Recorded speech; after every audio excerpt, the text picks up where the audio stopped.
நம்ம திருநெல்வேலியிலே இந்த ஒரு மலை மேல தான் முருகரோட காலடி தடத்தை பார்க்க முடியும்னு சொன்னா நீங்க நம்புவீங்களா?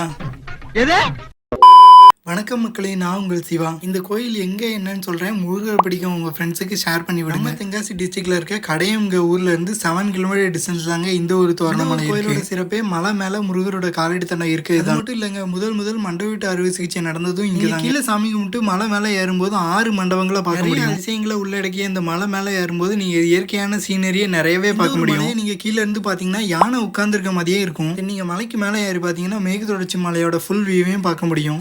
365 நாளும் வற்றாத சுனை நீரை இங்க பார்க்க முடியும். இந்த ஒரு மலைக்கு விசிட் பண்ணும்போது கையில ஏதாவது கொண்டு போனீங்கன்னா நீங்க கேர்ஃபுல்லா கொண்டு போங்க, ஏன்னா குரங்கள் நடமாட்டம் அதிகமாவே இருக்கு. நீங்க மலைக்கு ரீச் ஆனது முருகரோட கோயிலை பார்க்க முடியும். முருகன் கோயிலுக்கு அப்படியே ஆப்போசிட்ல தேரேர் சீத்தர் வழிபட்ட இடத்தையும் பார்க்க முடியும். நீங்க முருகருக்கு ஒரு தரிசனத்தை போட்டு அடுத்து பாத்தீங்கன்னா முருகரோட காலடி தடத்தை அந்த மலை உச்சியில பார்க்க முடியும். இந்த ஒரு காலடி தடத்துல நீங்க வேண்டிக்கிட்டு காசு போட்டீங்கன்னா நீங்க நினைச்சது நடக்கும். இந்த ஒரு காலடி தடத்துல இருந்து அப்படியே ஆப்போசிட்ல பாத்தீங்கன்னா பத்திரகாளி அம்மன் கோயிலும் இருக்கு. இந்த ஒரு இடத்துல இருந்து நீங்க வியூஸ் எல்லாம் பாத்தீங்கன்னா சீரியஸ்லி வேற லெவல்ல இருக்குங்க. உங்களுக்கு முருகர் பிடிக்கணும், அந்த வீடியோக்கு ஒரு லைக் பண்ணிட்டு நம்ம சேனலையும் சப்ஸ்கிரைப் பண்ணிக்கோங்க.